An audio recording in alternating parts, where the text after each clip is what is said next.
India y Pakistán. 3 preguntas para entender la partición de los dos países hace 75 años y qué consecuencias tiene aún hoy. Tras más de un siglo de dominio colonial, el Imperio Británico concedió la independencia a India en 1947. El hito, del que ahora se cumplen 75 años, supuso también la partición en dos del país. El territorio se dividió entre la actual India y el nuevo estado de Pakistán, cuya parte oriental se convirtió años después en Bangladesh. El proceso desató una ola de violencia con aproximadamente 1 millón de muertos y 15 millones de desplazados. Y marcó el inicio de una larga enemistad entre India y Pakistán cuyas disputas y efectos persisten hoy en día. A continuación presentamos 3 preguntas para entender el origen de la separación, el conflicto y sus repercusiones actuales. 1. ¿Por qué se dividió el país? La India bajo control británico abarcaba 4,3 millones de kilómetros cuadrados, más del doble del tamaño de México. Sus entonces 400 millones de habitantes se repartían en un complejo entramado de antiguos reinos con una amplia diversidad religiosa. Los hindús conformaban aproximadamente el 65% de la población, mientras los musulmanes eran la principal minoría con el 25%, por delante de sijes, jainas, budistas, cristianos, parsis y judíos. Estos colectivos coexistían con la mayoría hindú en las regiones del sur, centro y parte del norte, y con la mayoría musulmana en provincias del noreste y noroeste del país. Con el Imperio Británico inmerso en la Segunda Guerra Mundial 1939 a 45, el movimiento pacifista por la independencia de India liderado por Mohandas Karamchand Gandhi ganó protagonismo. Una India soberana y emancipada de Londres era cuestión de tiempo. Pero, ¿cómo sería? Además de Gandhi, 2 figuras marcaron el devenir del país, Jawaharlal Nehru y Mohamed Ali Jinnah. Nehru, de ascendencia hindú, aunque agnóstico declarado, era un popular líder independentista que, al igual que Gandhi, anhelaba una India unida en la que convivieran personas de distintos credos. Jinnah, por su parte, presidía la Liga Musulmana, el partido político que demandaba una nación separada para los indios seguidores del Islam y que gozaba de un fuerte respaldo popular en las provincias donde se profesaba esa religión. A medida que veían más cerca la independencia, a más musulmanes indios les preocupaba vivir en un país gobernado por una mayoría hindú, explica el académico Gareth Price, del Instituto de Política Exterior Chatham House de Reino Unido. En aquellos años los colonizadores británicos acostumbraban a dividir a la población local por grupos religiosos, destaca la profesora Navtei Pureval, miembro del Consejo de Investigación de Artes y Humanidades de India. Por ejemplo, creaban listas separadas de votantes musulmanes e hindúes para las elecciones locales. También había escaños reservados para políticos musulmanes y para hindúes. La religión se convirtió en un factor en la política, apunta. Tras varios motines en sus destacamentos militares en India, en 1946 Londres accedió a abandonar el país y organizar una transición pacífica del poder a las autoridades locales en un plazo máximo de 2 años. El imperio, urgido a zanjar el asunto cuanto antes por la creciente inestabilidad social en la colonia, decidió que la mejor opción era dividir India en 2. Llegar a un acuerdo sobre cómo funcionaría una India unida habría llevado mucho tiempo, por lo que la partición parecía ser una solución rápida y sencilla, explica Price. Y, para trazar las nuevas fronteras entre hindúes y musulmanes, Londres designó al abogado británico Cyril Radcliffe. Radcliffe, que nunca antes había estado en India y desconocía su complejo crisol cultural y religioso, viajó al país con el cometido de diseñar las líneas divisorias en solo 5 semanas. Fue así que el 15 de agosto de 1947 nacieron India, de mayoría hindú, y Pakistán, de mayoría musulmana. Nehru fue primer ministro de India hasta fallecer en 1964 y Jinnah gobernó Pakistán también hasta su muerte, aunque esta ocurrió solo un año después de la independencia, en 1948. 2. ¿Cuál fue el costo humano de la división? La nueva frontera de unos 3.000 kilómetros delimitaba 2 territorios separados para Pakistán, el que ocupa actualmente y Pakistán del Este, que en 1971 se desvinculó políticamente de Islamabad para convertirse en la República de Bangladesh. Tras la partición se produjo la mayor migración en masa de la historia, con una cifra estimada de 15 millones de desplazados.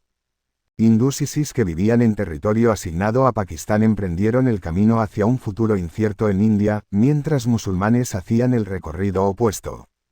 En muchos casos se trataba de distancias de miles de kilómetros que por lo general las mayoritarias clases bajas recorrían a pie, las clases medias en trenes y las clases acomodadas en vehículos y aviones.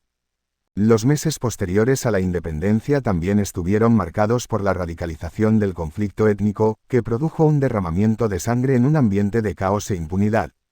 En los meses de 1947 que siguieron a la independencia, grupos de soldados acostumbraban a atacar trenes y puntos de concentración de desplazados, dejando entre cientos de miles y 2 millones de muertos, según estimaciones. La Liga Musulmana formó milicias, al igual que los grupos hindúes de extrema derecha, explica Eleanor Newbigin, profesora de Historia del Sur de Asia de la Universidad de Londres SOAS.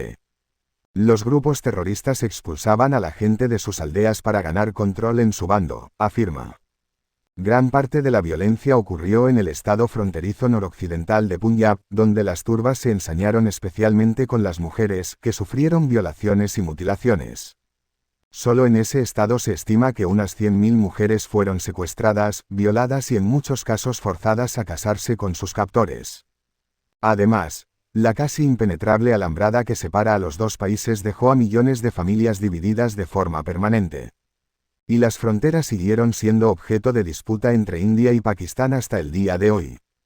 Los meses posteriores a la independencia también estuvieron marcados por la radicalización del conflicto étnico, que produjo un derramamiento de sangre en un ambiente de caos e impunidad. En los meses de 1947 que siguieron a la independencia, grupos de soldados acostumbraban a atacar trenes y puntos de concentración de desplazados, dejando entre cientos de miles y 2 millones de muertos, según estimaciones. La Liga Musulmana formó milicias, al igual que los grupos hindúes de extrema derecha, explica Eleanor Newbigin, profesora de Historia del Sur de Asia de la Universidad de Londres SOAS. Los grupos terroristas expulsaban a la gente de sus aldeas para ganar control en su bando, afirma. Gran parte de la violencia ocurrió en el estado fronterizo noroccidental de Punjab, donde las turbas se ensañaron especialmente con las mujeres, que sufrieron violaciones y mutilaciones. Solo en ese estado se estima que unas 100.000 mujeres fueron secuestradas, violadas y en muchos casos forzadas a casarse con sus captores. Además, la casi impenetrable alambrada que separa a los dos países dejó a millones de familias divididas de forma permanente.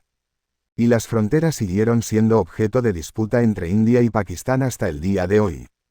3. ¿Qué consecuencias tiene aún la partición?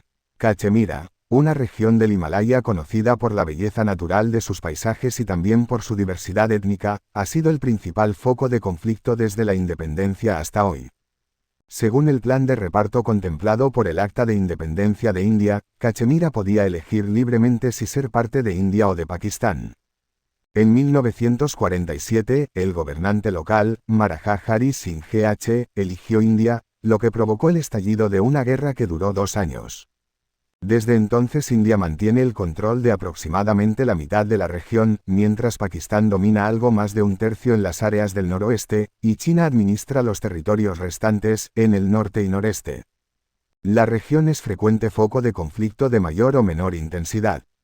India y Pakistán entraron de nuevo en guerra por la región en 1965, y en 1999 protagonizaron un choque bélico conocido como el conflicto de Kargil. A finales del siglo XX ambos países ya eran potencias nucleares. India también luchó contra Pakistán en 1971, cuando intervino para apoyar la independencia de Bangladesh. Aproximadamente un 14% de la población de la actual India es musulmana, mientras solo un 2% de los pakistaníes practica el hinduismo. Pakistán se ha vuelto cada vez más islámico, afirma Price. E India, asegura el académico, está cada vez más bajo la influencia del nacionalismo hindú. Newbigin califica como muy preocupante el legado de la partición, ya que ha creado poderosas mayorías religiosas en ambos países, mientras las minorías se han vuelto más pequeñas y vulnerables.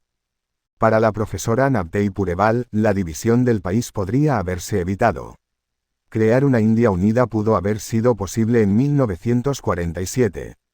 Habría sido una federación flexible de estados, incluidos aquellos donde los musulmanes eran mayoría, dice. Pero tanto Gandhi como Nehru insistieron en construir un Estado unificado, controlado desde el centro. Realmente no tuvieron en cuenta cómo podría vivir una minoría musulmana en ese modelo de país.